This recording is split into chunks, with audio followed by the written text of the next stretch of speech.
ibihe byiza mwe mwakoze subscribe kuri Meya Empire TV. Uyu munsi twagarutse muri ya content aho dutumira umusano ukizamuka akaza akatuganiriza dutamo na kapera nyinshi cyane. No munsi rero ntago twaje twenyine, turi kumwe n'umuhanzi ukizamuka, umuhanzi ufite indirimbo nyinshi bya hatari. Bize bite? You my true love, yeah. Ntabwo nyibasha gutora agatotsi udahari, nkumva nifuza kuguhorana keza kanje. Iyo bazungiye kure nakwipfira amagaze, naba naburiwe irengero. Jovazo King. Yo Jovazo, bimeze bite se? Ibintu n'amahoro ni munange. Urasa neza. Ningeso. Sa neza ningeso se? Ningeso kabisa. Jovazo, tukwakiriye kuri Meya Empire, tukwakiriye nk'umuhanzi ukizamuka. Hano rero ukuntu biba bimeze ibintu, uraza tukaganira, ukagenda utubwira struggle mugenda muhura muri zino nuza zo kugira ngo uve muri mu underground uzamuka ujya gukora kariyeri ya danje. Meya Empire, ikintu nakubwira muri industry ibintu birakaze, ariko ikintu gihari tugerageza kwiavansa, tugerageza kwiyadapta nk'abantu bari muri industry, tugakora icyo bita work team, tukagerageza gukorera hamwe, ibitagenda neza tukagerageza ko twabikosa, ariko umuziki still turawukora kandi tuzanakomeza kuwukora. Kuva watangira kuza muri bino bintu by'imiziki, ninde muntu wo muri famille waguciye intege ukavuga ati kabisa uyu muntu ngewe ndanamwanza? Meya Empire ni bose kubera ko iyo utangiye kariyeri y'umuziki cyangwa se ibi bintu, akenshi usanga iyo utangira umuziki no mu buryo bwa financial buri down bigaragara, ariko umuziki urishyura. By the way, urumva ukiwutangira abacantege bo ntago babura cause urumva uraje utwubonye utujyana muri music, sometimes ukigomwa gakechi, ukigomwa gapent nk'umuhungu, ukajya muri studio bakumva ibigoma y'ivintu urasa nabi, so ntago ari ibintu umuntu wese yakwishimira. Benshi baraturwanya, gusa ubona ari ikintu biri gutanga, kenshi bakunze kwizana bakagaruka.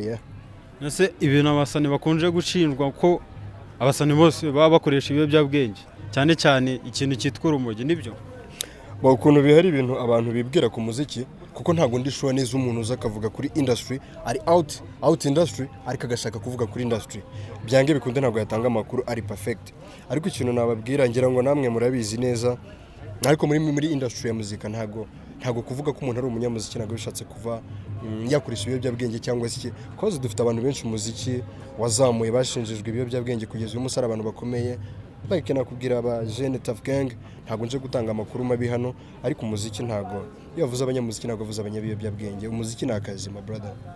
Jovazo, tukuzi nk'umuhanzi ukora imiziki myinshi, aka kanya niyihe ndirimbo yawe wakoze ukumva urayikunze unayituririmbiraho twumva? Ikintu nababwira, indirimbo byange bikunde nta ndirimbo ikurutira indirimbo ya mbere, kuko first fans cyangwa se first client, abantu bashobora kuba bagukurikirana ku ndirimbo ya mbere, ni hano basha kumenya abantu bibanze bagukunda. So nkunda indirimbo yanjye ya mbere nabashije kuba nakoraga na 2016 indirimbo nise I Miss You. Dutemo verse twumve. Ndagukumbura amarira kandenga, nagutekereza bikarushaho, iyo byumve ruranyishe baby, I miss you, yo, I miss you love. That's Karas, ni Karas indirimbo yanjye I Miss You. Indirimbo ya mbere nakoze kandi indirimbo nkeka uyu munsi ushobora kwishyira kuri First Top. Wayikoze bigenze gute? Igitekerezo cyavuye? Inspiration rero usanga akenshi abantu bakunze kugira ngo akenshi ibyo turirimba nibyo tuba turimo nawe. Ushobora kuba wafata uko namwe muri aba content creator, ushobora kuzuga kubita content atari ubuzima bwawe. Like niba nshobora kwandika indirimbo koza urukundo it's a popular. Ubwo urukundo rero nge nanditse ku ndirimbo y'urukundo kuko nzi ko ari ibintu muri societe biganje kandi bikorwa buri munsi, numva ko ushobora kuzagira abafana cyangwa se abakunzi benshi. Niyo mpamvu yatumye nandika indirimbo ya Miss You. It's not my like, my reaction. Yeah. None se duherukana umbwira ngo winjiye muri gospel, byari byo? So hari uburyo umuntu mu buryo bwo kugira ngo umuntu azamure career yiwe, urumva umwana iyo kivuka ntago ashobora kumenya ngo nzabaho cyangwa si nzabaho, ariko igihe yabayeho agerageza gukora byose. So imiziki urayivangavanga kubera ko hari abantu baba gukunda bakunda ijwi ryawe just kubera gukunda ijwi ryawe bakaba bagusaba ngo dukorere gospel, koze ugasanga umubare munini ukaba bakora gospel just for fans. Ariko injyana zose nkeka nge nta njyana ntisangamo ubundi. By the way, hari indirimbo bafite ya gospel? Mfite indirimbo ya gospel. Mfite indirimbo ya gospel. wadutamo tukumva. Hakuna shida. Ngo niwe wabikoze ku munsi wa mbere akiturema adushyira mu mutima duha ubwenge rugira ntagira nabi agira impuhwe n'urukundo rutangaje iyo ntekereje ibyo akora birandenga nkumva ngomba kumupfukamira nkamushimira. Indirimbo bayita Amashimwe, ni indirimbo yanjye iri kuri muri zimwe mu ndirimbo zanjye zishobora kuba azaragiye hanze ndetse zikarebwa n'abantu batari bakeya. Iyi ndirimbo yanjye nise Amashimwe, ni gospel y'indirimbo yanjye. Ese abasani ngo hari ikintu mukunda gushinjwa, abasani ngo nta rukundo mugira, nibyo?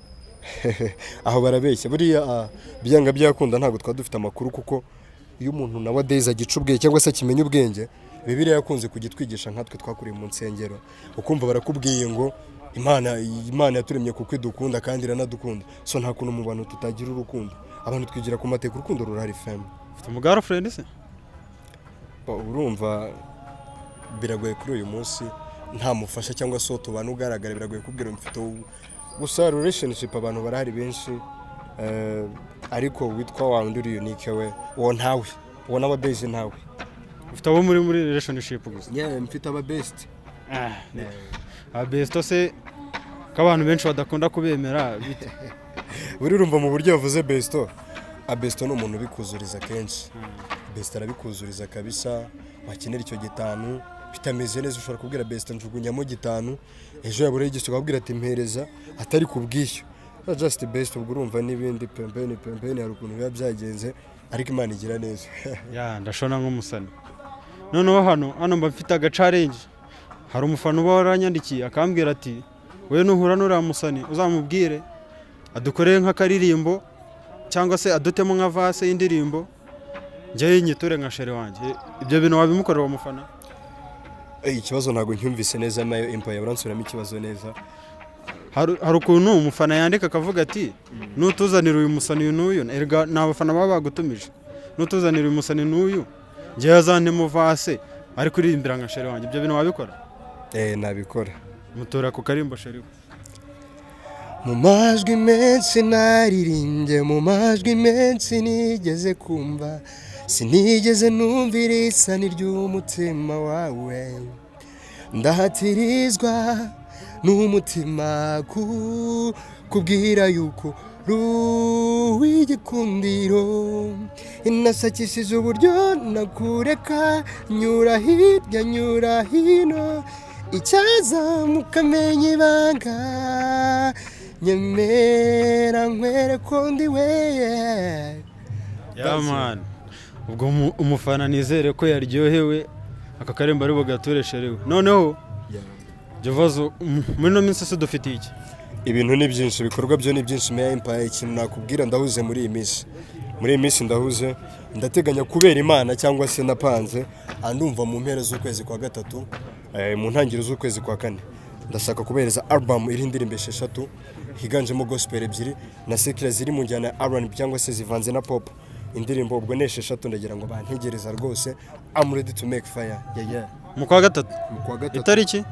Mbo ntago ndanzura tariki neza, nzabamenyesha nanone, nzabamenyesha kabisa, ariko gahunda hari nuko mu mpera zo kwa gatatu intangiriro zo kwa kane album igomba kubiri hanze kandi imeze neza cyane. Ubwo reka abafana bayitegerezanye urukundo rwinshi kandi bazakwereka urukundo. So Jovazo, rero urabona iminota yatujyanye dusoza, reka dusoreshe nk'umuhanzi noneho unankundisha abantu bawe. Right. Sinigeze menya izaba bana b'i Kigali bigize amapaji, barashaka kutugira inzanga, ibyo bakora bazi ko tudashona, dufite amaso y'uruvu, ibyacu bireke tukomeza tunabibona, imisi tugira abagome twabaye abasaza, amaraso tumena umunsi ku bundi, oya bihorere igihe kizagera sahira cyazenguruka, ibikorwa bizivugira tubamene dukora umutsi. Nkundisha abantu bawe. Ikintu nasaba abantu badukurikiye hano kuri Meya Empire cyangwa se Mayor Empire, ikintu nabasana gukanda subscribe, ababa gukurikira, ababa nkurikira, kandi uko bika kuri channel ya Meya Empire bakanda subscribe, bakora like, amashame tuzamura channel yawe, banibuka ubu twari kumwe kandi mbashimira Meya Empire. Asante. Oh,